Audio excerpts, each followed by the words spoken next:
ഇന്ന് ഞായറാഴ്ച ആയതുകൊണ്ട് തന്നെ എല്ലാവർക്കും ലീവാണല്ലോ. അപ്പോൾ ഇവിടെ ഉമ്മയൊക്കെ നേരെ വൈകിട്ട് തന്നെ കേട്ടോ അടുക്കളയൊക്കെ എത്തി. അപ്പോൾ ഞാൻ എണീച്ച് വരുമ്പോൾ ഉമ്മ പത്തിരി ഉണ്ടാക്കുന്നേ ഉള്ളൂ കേട്ടോ. അതുകൊണ്ടാണ് ഇപ്പോൾ എനിക്ക് ഈ വീഡിയോ എടുക്കാനായത്.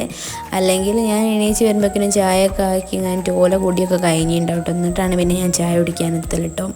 അപ്പോൾ ഉമ്മ കട്ടിപ്പത്തിരിയും ചമ്മന്തിയാണ് ഇന്ന് ഉണ്ടാക്കിയത്. അപ്പോൾ ഉമ്മ ഉണ്ടാക്കുന്ന കണ്ടപ്പോൾ തന്നെ ഞാൻ വേഗം പോയി പല്ലൊക്കെ തേച്ച് വന്നിട്ടോ. കാരണം ഇത് ചൂടോടുക്കനെ കഴിക്കാനാണ് ടേസ്റ്റ്. അപ്പം ഞാൻ വേഗം പല്ലൊക്കെ തേച്ച് വന്ന് കഴിഞ്ഞിട്ട് ഉമ്മൻ്റെ അടുത്ത് പ്ലേറ്റും പിടിച്ച് നിൽക്കുകയാണ് കേട്ടോ. ചൂടോടുക്കനെ പാത്രത്തിലേക്ക് ഇട്ടിട്ട് കഴിക്കാൻ വേണ്ടിയിട്ട്. കുറച്ച് കഴിഞ്ഞപ്പോൾ നല്ല മഴ പെയ്യാൻ തുടങ്ങിയിട്ടോ. അപ്പം ഞാൻ കുളിക്കാൻ പോകാൻ വേണ്ടി ഞാൻ തലയിൽ എണ്ണയൊക്കെ തേച്ച് നിൽക്കാൻ അപ്പോഴാണ് മഴ പെയ്തത്. അപ്പം ഞാൻ കുറച്ച് നേരം കൊലായിലിരുന്ന് മഴയൊക്കെ കണ്ട് ഇങ്ങനെ ഇരുന്ന് ഇൻസ്റ്റയിൽ ഇങ്ങനെ തോണ്ടിക്കൊണ്ടിരിക്കാൻ കേട്ടോ.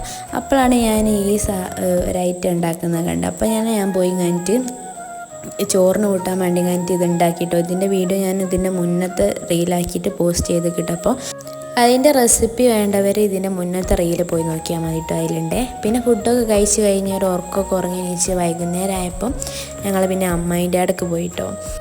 അവിടെ എത്തിയതാ ഒരു ചായയൊക്കെ കുടിച്ച് കഴിഞ്ഞപ്പോൾ പിന്നെയും മഴ പെയ്യാൻ തുടങ്ങിയിട്ടോ. അങ്ങോട്ട് പോകുമ്പോൾ വലിയ മഴയൊന്നുമില്ല. ഇനി അവിടെ എത്തിയപ്പോൾ നല്ല മഴ പെയ്യാൻ തുടങ്ങിയേ.